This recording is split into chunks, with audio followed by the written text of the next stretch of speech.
Hello everyone, পেটুক ডায়েরিতে তোমাদের সকলকে স্বাগত। আর সবার ফার্স্টে বলো জয় জগন্নাথ।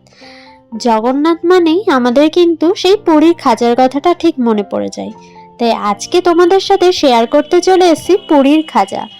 তো প্রথমেই কি করব, প্রথমে নিয়ে নিয়েছি 2 বাটির মতন ময়দা।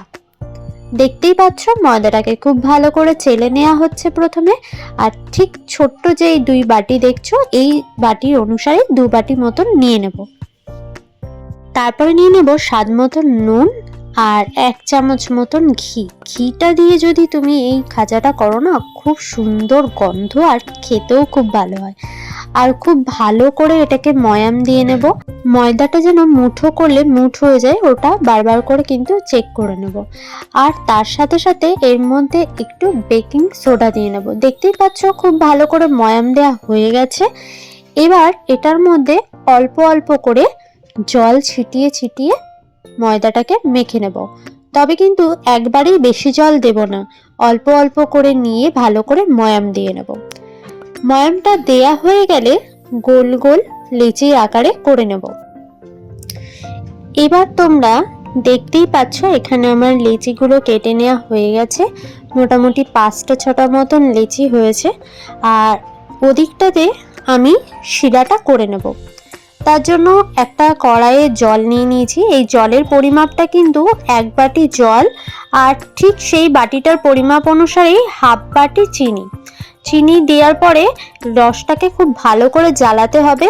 আর এটা কিন্তু একটু ঘন টাইপেরই করে নিতে হবে। তো এটা আমার হতে হতে ওদিকে আমি যে লেচিগুলো কেটেছিলাম সেইগুলোকে বেলে নিচ্ছি। তবে হ্যাঁ, এটা আমি করছি ঠিকই, এটা কিন্তু অবশ্যই আমি করিনি, এটা আমার মা করেছে। মা প্রত্যেকটা রান্নাই খুব ভালোভাবে করে, সেটা মানে বলা বাহুল্য। আমার রান্নার গুণটা মার কাছ থেকেই শেখা। তো আমার এদিকে রসটাও হয়ে যাচ্ছে, ওর মধ্যে আমি এলাচ দিয়ে নিয়েছিলাম। আর এদিকে দেখতেই পাচ্ছ লেচিগুলো করে নিচ্ছি। একটা একটা করে রুটির আকৃতি করে নিয়ে তার উপর তেল ব্রাশ করে একটু করে ময়দা দিয়ে একটার উপর একটা রুটিগুলোকে নিয়ে নিয়েছি। আর খুব টাইট করে টোটাল 5টা দেওয়ার পরে এরকম করে টাইট করে এটাকে মুড়ে নিয়েছি। আর হাত দিয়েও কিন্তু একটু বেলে নিয়েছি। তারপরে এটাকে ছুরি দিয়ে একটা শেপ করে কেটে নিয়েছি। তারপর এই যে লম্বা চওড়া এরকম করে একটু বেলে নিয়েছি। দেখতেই পাচ্ছ খুব সুন্দর গজার ভাঁজগুলো হয়েছে। আর এদিকে আমি দেখতে পাচ্ছি শিরাটাও খুব ঘন হয়ে গেছে। আর এটাও নামিয়ে নেব। তারপর সেই কড়াইটাতেই ভালো করে ধুয়ে নিয়ে ওর মধ্যে আমি পরিমাপ মতন তেল দিয়ে নিয়েছি। আর তেলটা দেখছি গরম হয়েছে কিনা। তারপর এক এক করে গজাগুলো ভাজতে দিয়ে দেব।